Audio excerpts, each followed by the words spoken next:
Yan. Yan, gain. Ito yung ginagamit natin na na tool pang check ng leak. Mapapansin nyo, medyo matagal bumaba.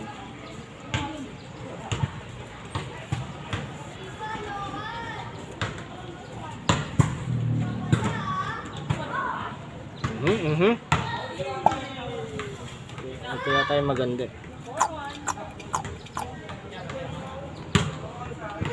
Halos sobrang tagal, halos steady na eh.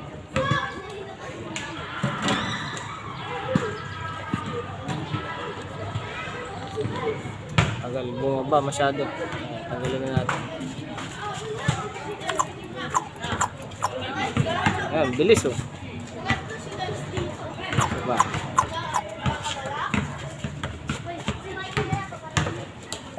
Naman yung dulo na ayaw umangat.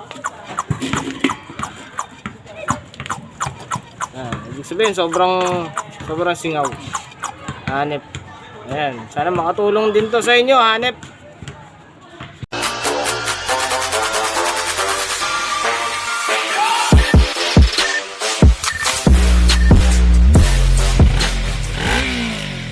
So ito, bago yung gasket natin. Tapos prepare ko lang yung mga pistons. Sa itong block, napalitan ko na ng O-rings. Alright, may kabuk pa.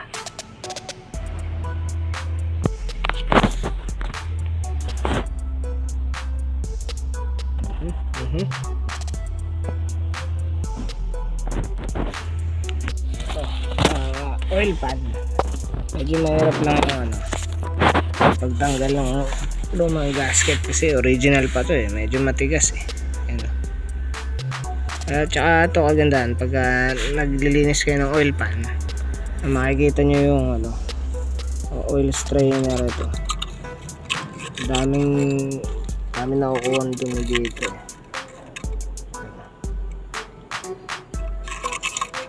Tatanggalin ko rin tong takip mamaya.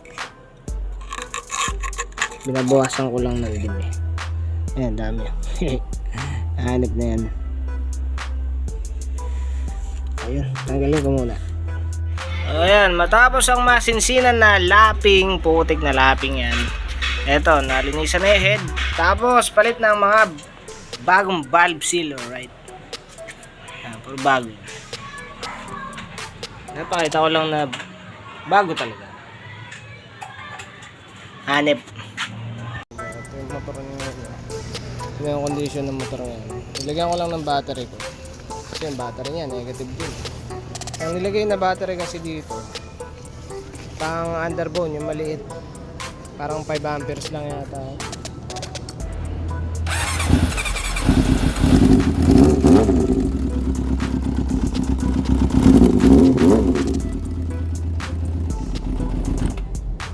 Ayun. Yung gas tank, di ko muna kinabit kasi puro kalawa nga yun. Kailangan i-trip pa yun. Yun yung unang-una naging problema na ito eh. Ito, problem.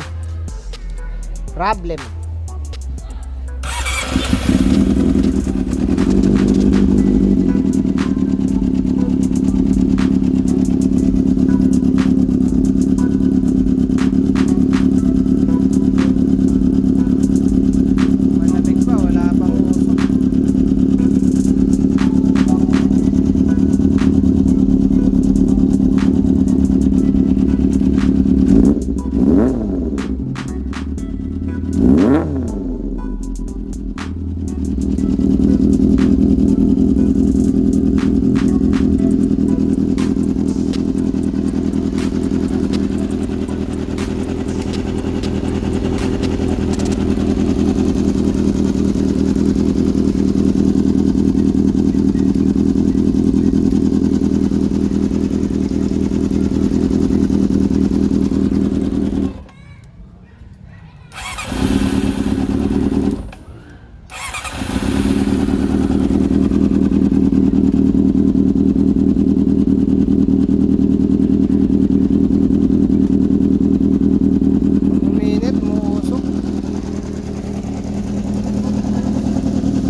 mukhang sa valve.